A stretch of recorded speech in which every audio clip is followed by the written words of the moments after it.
L'extérieur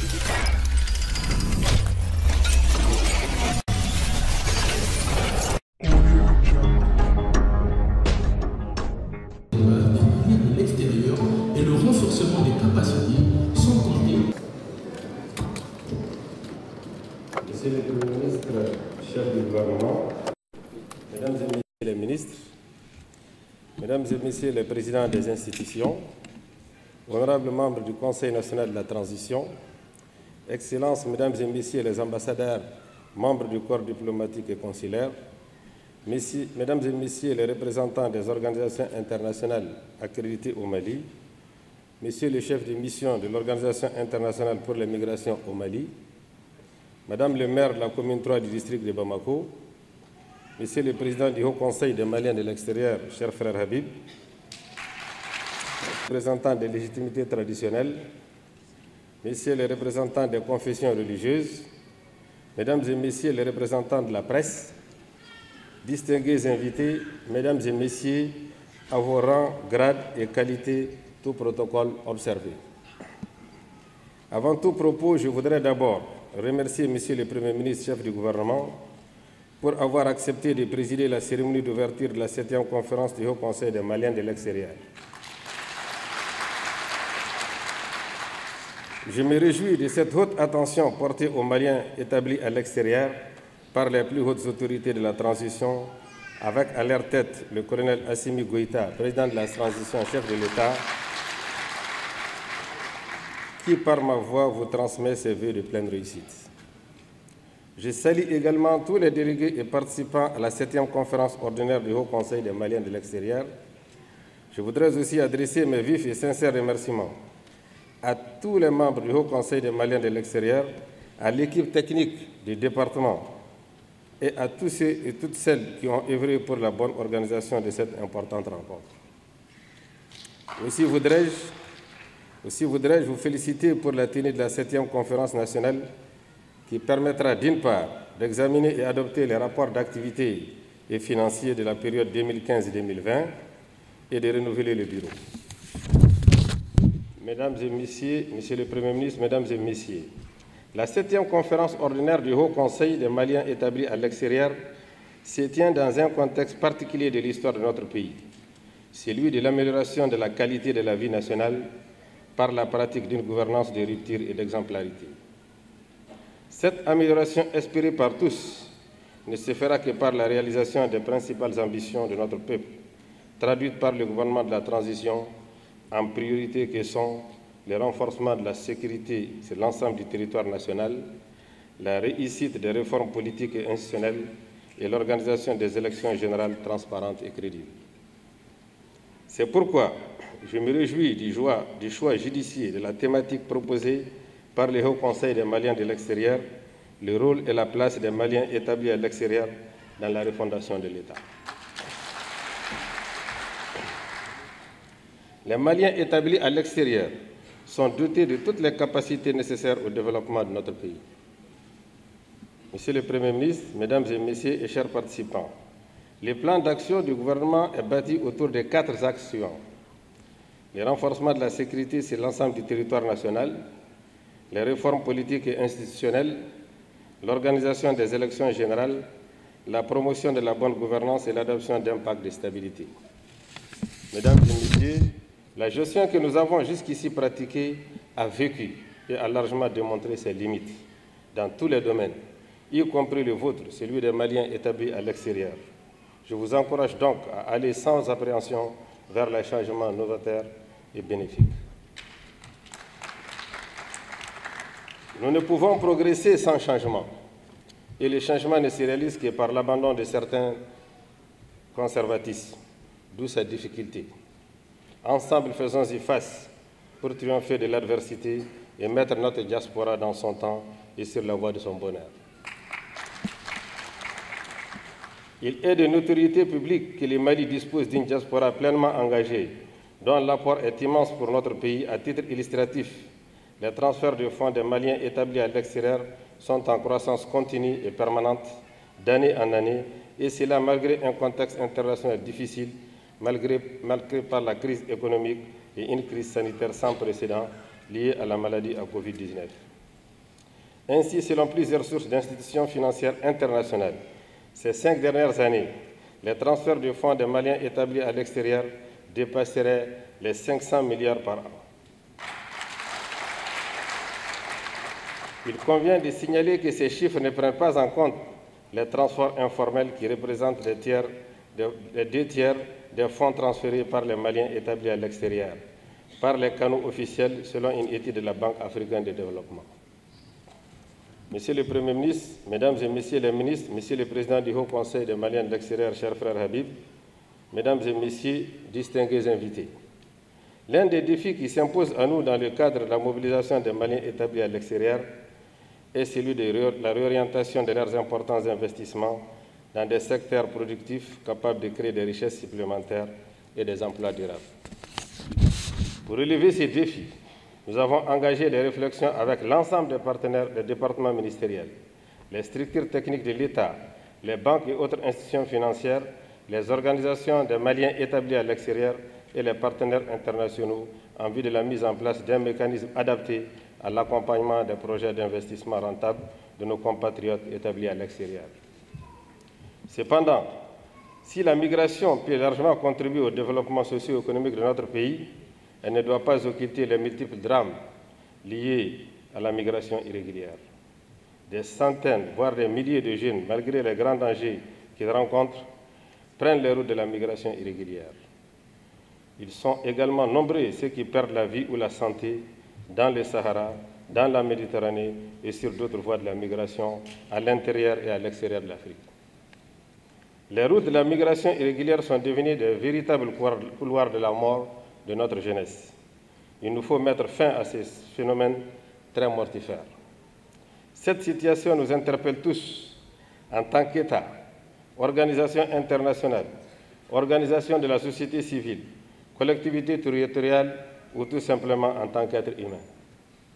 Notre rôle dans ce monde en mouvement avec les défis sécuritaires, des problèmes sanitaires croissants, des disparités économiques énormes est de construire des ponts et non des murs. J'en appelle à la responsabilité de chaque acteur pour renforcer la protection des migrants qui ne sont qu'à la recherche d'un avenir meilleur. Il nous revient de mettre en place des opportunités d'insertion pour les jeunes. Pour ce faire, nous devons ensemble créer avec nos partenaires des conditions favorables partout au Mali afin de permettre aux jeunes de créer leur bonheur chez eux. Le Haut Conseil des Maliens de l'extérieur, première structure fêtière des Maliens établis à l'extérieur, déclarée d'utilité publique en 2009, en reconnaissance des actions en faveur de nos compatriotes vivant à l'extérieur, a toujours joué un rôle capital en rapport avec les missions diplomatiques et consulaires dans le cadre de la protection et de l'assistance de nos compatriotes résidant à l'extérieur. C'est le lieu pour moi de saluer cet engagement et de rendre un vibrant hommage à tous ces membres qui se battent pour le bonheur des Maliens établis à l'extérieur. Le Haut Conseil des Maliens de l'extérieur doit rester le symbole de l'unité et de la cohésion des Maliens établis à l'extérieur. Je compte sur la sagesse de tous ses membres pour annihiler les divergences actuelles et consolider la concorde entre tous ses membres établis à l'extérieur. Nous devons tous aujourd'hui nous engager dans la voie de la réunification des Maliens établis à l'extérieur qui doivent accepter la diversité des organisations, tendre la main les uns aux autres et s'inscrire dans un partenariat dynamique au service des Maliens établis à l'extérieur. Pour cette conférence, j'en appelle à l'apaisement, Monsieur le Président, et au sens élevé de l'engagement de tout un chacun pour le bon déroulement des travaux. Je remercie l'ensemble des délégués venus de divers pays, les partenaires techniques et financiers, tous les participants à cette importante rencontre. Je vous rassure de la disponibilité et de l'accompagnement du gouvernement pour la reconstruction d'une diaspora unifiée, forte et productrice de bien-être. Je demeure convaincu que de vos travaux sortiront des conclusions pertinentes pour relever tous les défis qui obstruent aujourd'hui notre chemin commun. Je souhaite plein succès aux travaux de la 7e conférence ordinaire du Haut Conseil des Maliens de l'extérieur. Je vous remercie.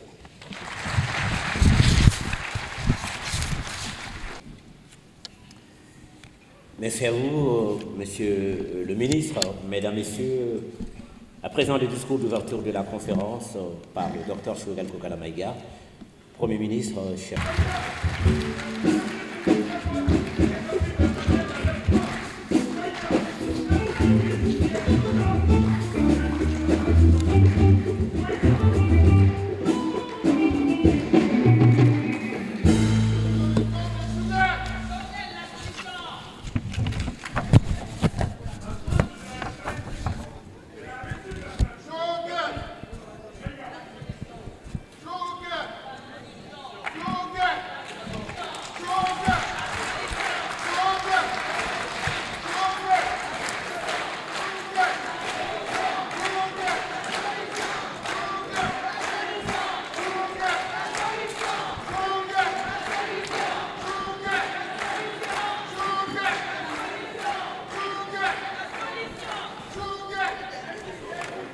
Merci bien.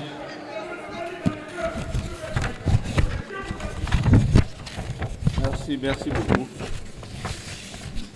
Monsieur le Président,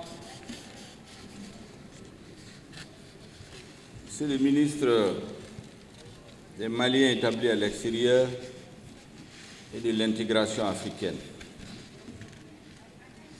Mesdames et Messieurs les ministres, Mesdames et Messieurs les présidents des institutions et chefs de parti, Monsieur le gouverneur du district de Bamako, Monsieur le maire du district, Madame le maire de la commune 3 du district de Bamako, Mesdames et Messieurs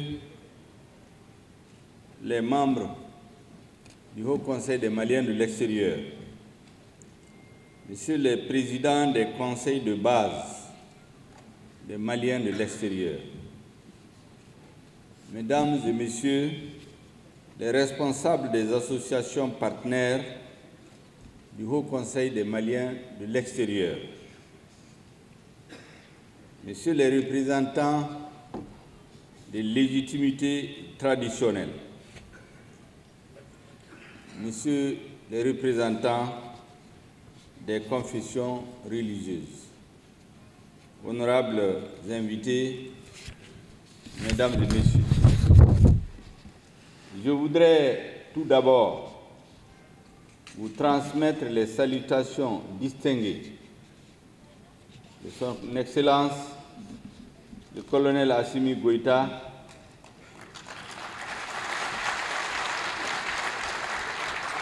président de la transition, chef de l'État, qui m'a fait l'honneur de le représenter à cette cérémonie d'ouverture de vos travaux. Je voudrais également adresser à tous les participants de la 7e conférence ordinaire du Haut Conseil des Maliens de l'extérieur les salutations et les encouragements du gouvernement, car c'est bien cela la signification que revêt ma présence parmi vous ce matin. Encouragement à continuer à avoir le Mali au cœur des actions de construction. Encouragement à vous rassembler à l'unisson avec vos frères restés au pays. Encouragement à vous unir, car c'est dans l'unité que vous réaliserez des actions durables. Je voudrais également saluer l'ensemble des membres du Haut Conseil des Maliens de l'extérieur, avec à leur tête le président Habib Silla et l'ensemble des Maliens de l'extérieur. Nos compatriotes vivant à l'extérieur sont estimés à plusieurs millions de personnes et jouent un rôle déterminant dans la vie de la nation. Le Mali dispose d'une diaspora pleinement engagée dans le processus de développement national et le soutien constant aux familles restées au pays. Les Maliens établis à l'extérieur sont les vrais ambassadeurs de l'image du Mali dans leur pays d'accueil respectifs. Les Maliens établis à l'extérieur ont toujours répondu favorablement à l'appel de la nation, chaque fois que de besoin.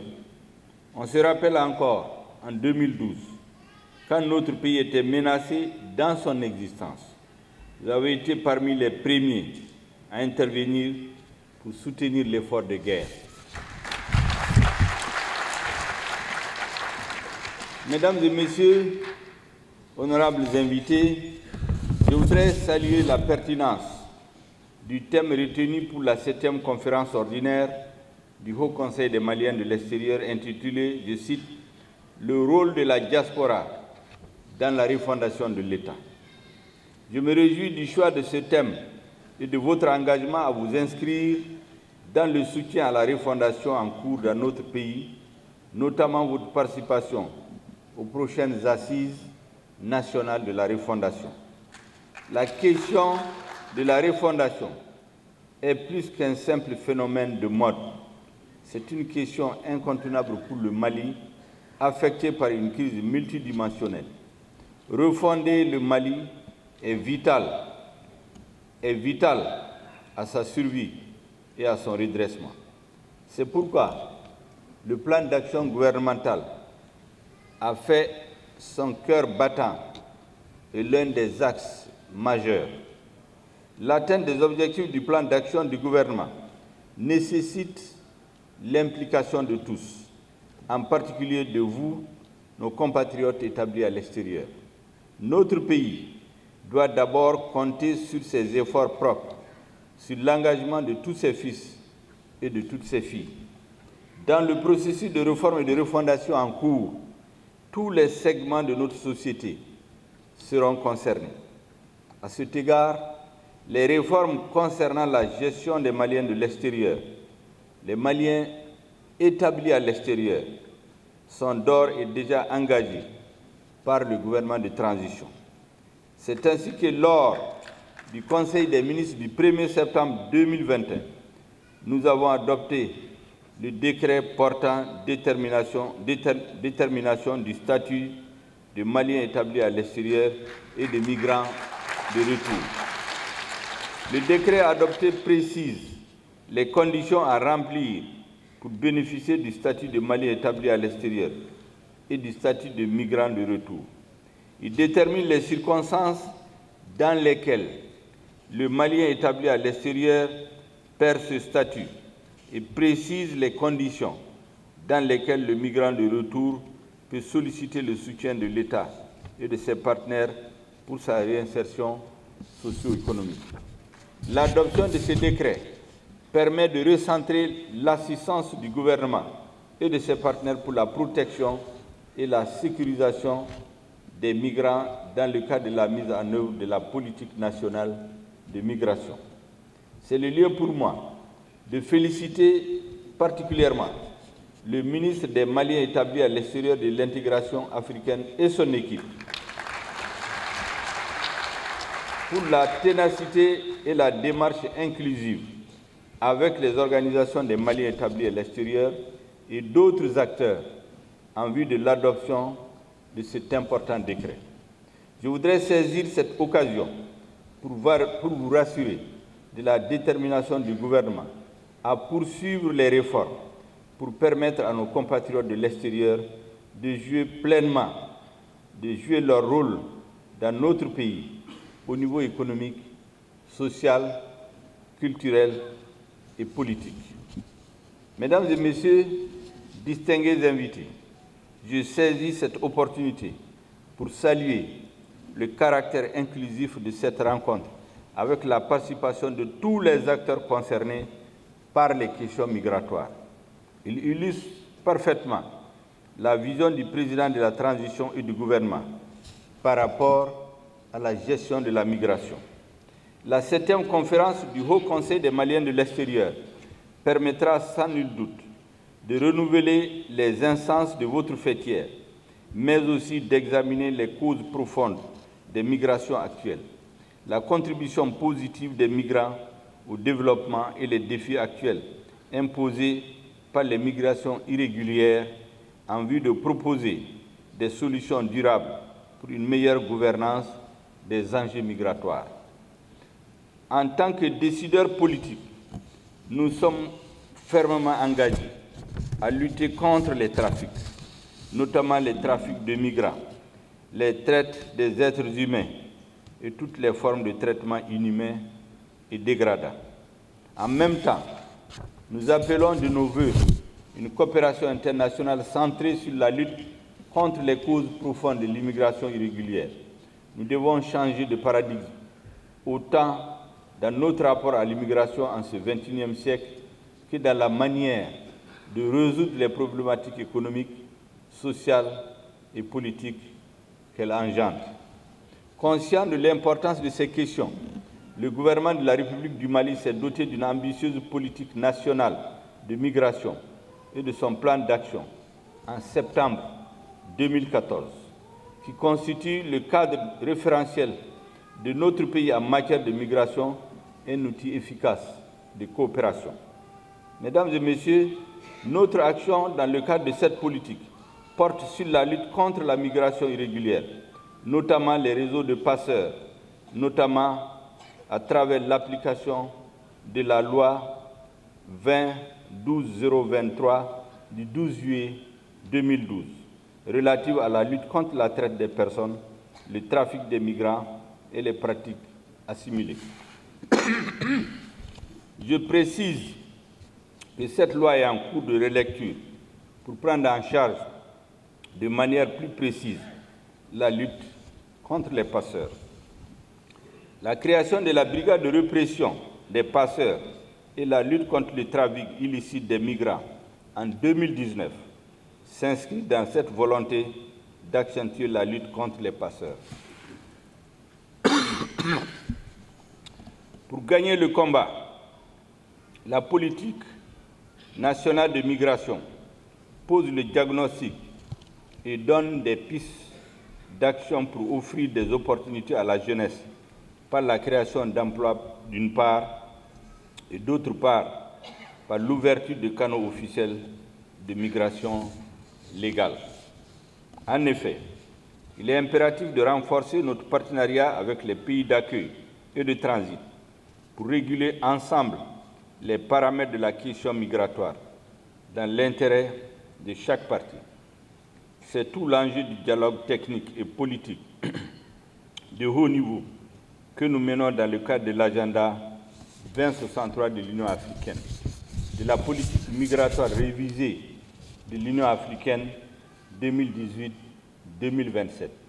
du dialogue euro-africain sur la migration et le développement, appelé processus de Rabat, du processus de La Valette sur la migration des pays partenaires de l'Europe et du pacte mondial sur les migrations sûres, ordonnées et régulières.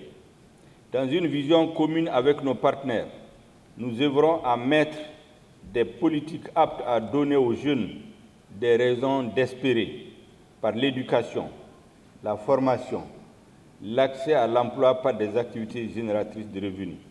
C'est en répondant aux problèmes des jeunes que nous traiterons avec efficacité les causes profondes du phénomène migratoire.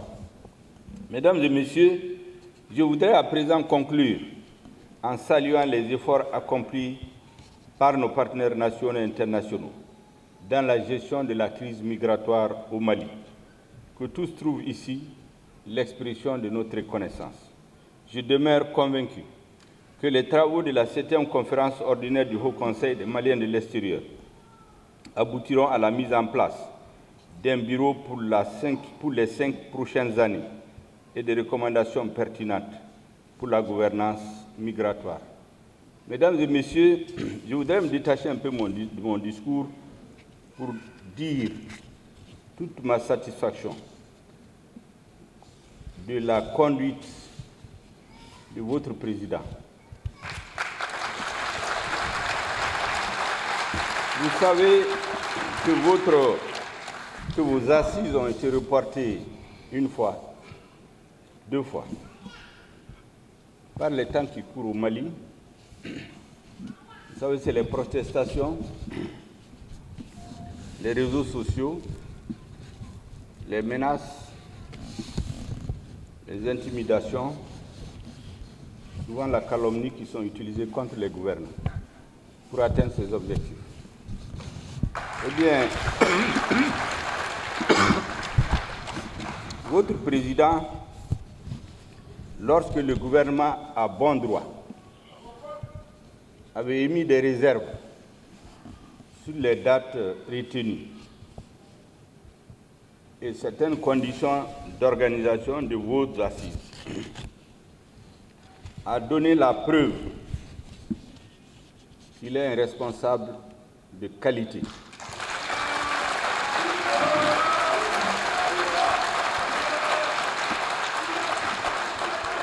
A donné la preuve que, en étant responsable, en dialoguant, en discutant avec ceux que Dieu a investi aujourd'hui de la mission de diriger le pays, on peut atteindre ses objectifs dans l'honneur et dans la dignité.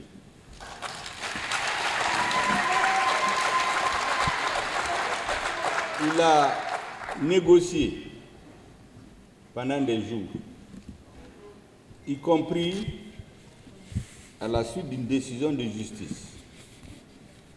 Il a su attendre.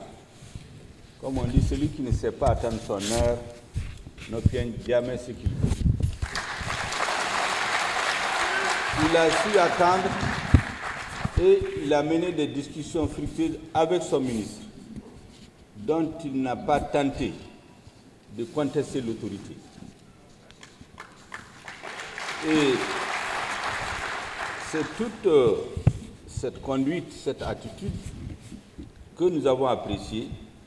Et c'est pour cela qu'en plus du ministre, j'ai tenu personnellement à être là à cette cérémonie d'ouverture pour vous féliciter, pour le féliciter, pour dire aux Maliens que ce n'est pas en bloquant, ce n'est pas en menaçant, ce n'est pas en marchant, ce n'est pas en intimidant qu'on obtient ce qu'on veut, en tout cas du gouvernement en place.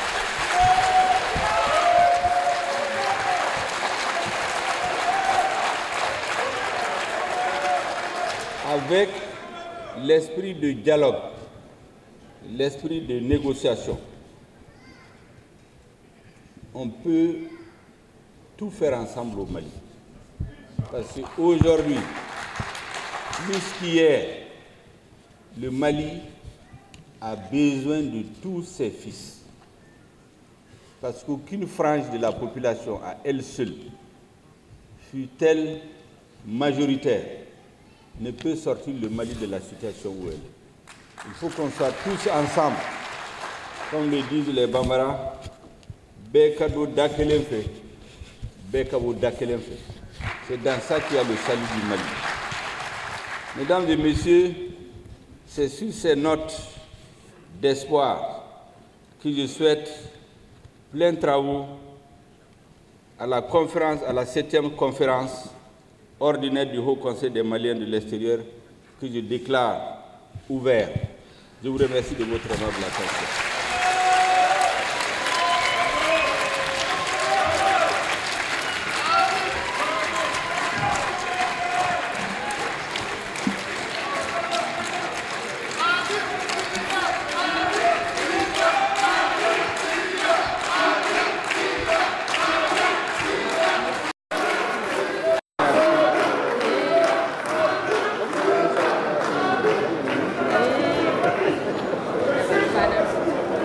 Voilà, merci à tout le monde, merci.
Monsieur le ministre, vous avez la 7e conférence, congrès. Le congrès a reporté la chien.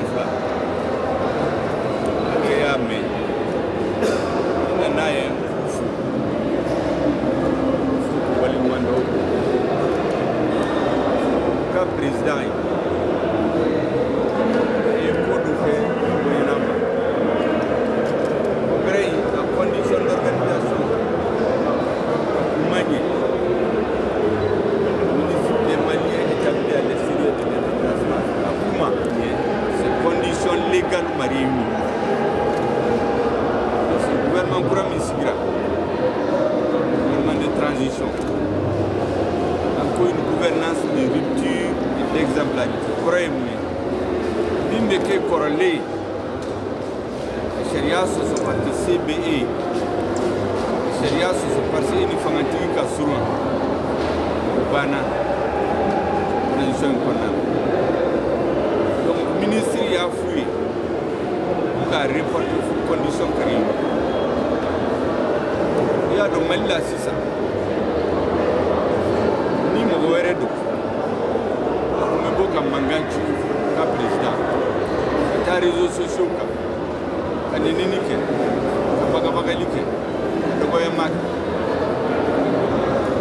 kɛ o ministre y'a bila yɔrɔ min na a y'a to yɔrɔ la condition réunira don min na ministre ye yamaruya don u y'u fo parce que an b'a fɛ Mali ka maliyɛnw ka hakili ka baara kɛ ni cogo de la gouvernement de transition bɛ fɛn bɛɛ kɛ sariya kɔnɔ n'i bɛ sariya kɔnɔ n'i sago sɔrɔ n'i tɛ sariya kɔnɔ i se k'i sago sɔrɔ n y'o fɔ parce que an bɛ mankan ci a y'a reporté siɲɛ fila fo ministre ye yamaruya daminɛ comme ka ne yɛrɛ nana o ɲɛma segu ma o ye exemple min ye maliyɛn caman kan ka o exemple ta hali n'i ma sɔn gouvernement bɛ min kɛ i k'a to gouvernement t'a la parce que gouvernement bɛ baara kɛ maliyɛn bɛɛ la kɔfɛ n nan'u fɔ parce que a caman bɔra jamana wɛrɛ kan ni waati jan kɛ yan u tora u b'a yira Mali ka dugu la u b'a fɛ ka congrès in tigitigi u ma découragé u ma mankan ci u ma segin fana nana u fo k'a f'u ye ko président de la transition tɔgɔ la gouvernement bɛɛ tɔgɔ la an b'u fo k'u waleɲuman dɔn an b'a dɔn se ye min ye u b'a kɛ jɔyɔrɔ ye min ye Mali kɔnɔ Mali économie la u bɛ to k'a fɔ ko partenaire au développement ani bailleur de fonds dɔw b'a fɔ ko ni ninnu bɛɛ ka dɛmɛ fara ɲɔgɔn kan maliyɛn de l'extérieur ta n'i y'a bɛɛ fara ɲɔgɔn kan a ka bɔ n'a ye u b'a yira k'a bɔ a ka bon kojugu Mali économie la a filanan yɔrɔ caman bɛ yen u bɛ balo su ni tile maliyɛn de l'extérieur de b'u balo u de nafolo bila kan u balo ka misiriw jɔ ka jardin jɔ ka périmètre érigé jɔ ka centre de santé jɔ ka école jɔ u nana o fɔ o de la k'a f'u ye olu kan ka kɛ Mali ambassadeur ye n'u bɛ yɔrɔ o yɔrɔ la ka image ɲuman di parce que n'u ye baara min kɛ n'a ɲɛna u b'a fɔ ko maliyɛn don n'a juguyara u b'a fɔ ko maliyɛn don donc olu ka kɛ Mali ambassadeur ye n'o yɔrɔ o yɔrɔ k'a fɔ ko président de transition ko k'a b'u fo ko n'u seginna k'a ka foli bila ka taa maliyɛnw bɛɛ u bɛ yɔrɔ o yɔrɔ la a k'u fo k'u ka duwawu kɛ assise nationale de la refondation min mana Mali kura sigi u fana k'u ka délégué sugandi u kana hakilina min b'u la a ka sɛbɛn parce que Mali kura bɛ jɔ à partir de cette transition kuma barikama minnu fɔra de fo ka waleɲuman dɔn k'aw fana fo ka waleɲuman dɔn hakili saba ka Ça va, oui, ça va. Alors dites-nous, que représente une telle journée pour vous? Écoutez, moi je pense que vraiment c'est une journée qu'il faut désormais dans ma vie mettre dans les grands jours que j'ai vécu. Parce que vous avez vu la joie qu'animent les délégations qui ont laissé tout, qui sont venues pour cette conférence. Et le Premier ministre et le mot ont touché l'endurance qu'ils ont eue pour attendre tous les péripéties avec vous aussi, la presse. Vous nous avez accompagnés, vous avez suivi tout cela.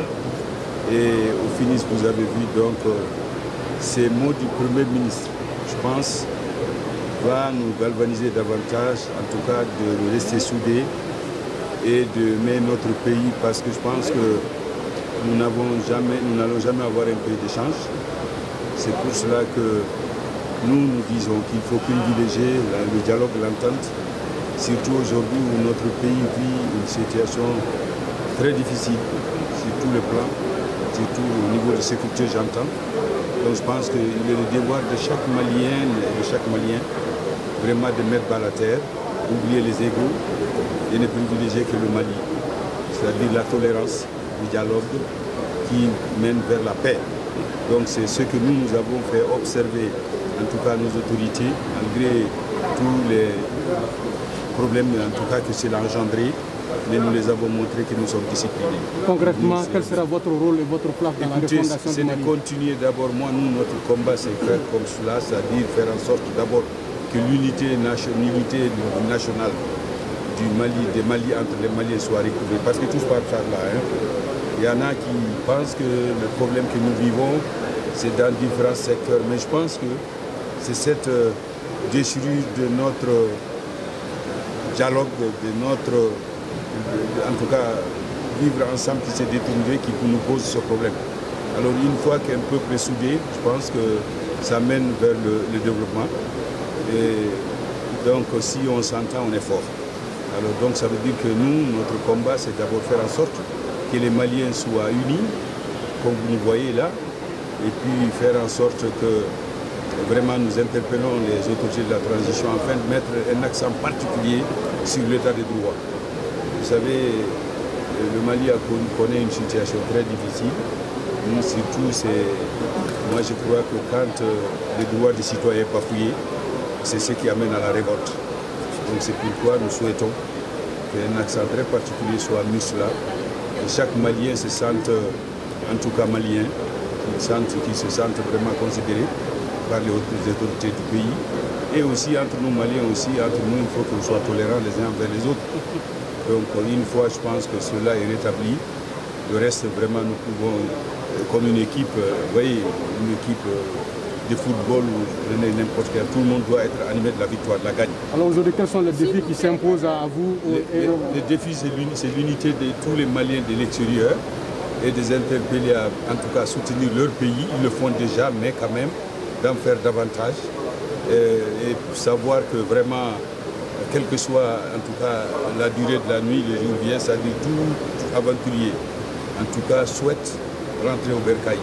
Et ça se prépare.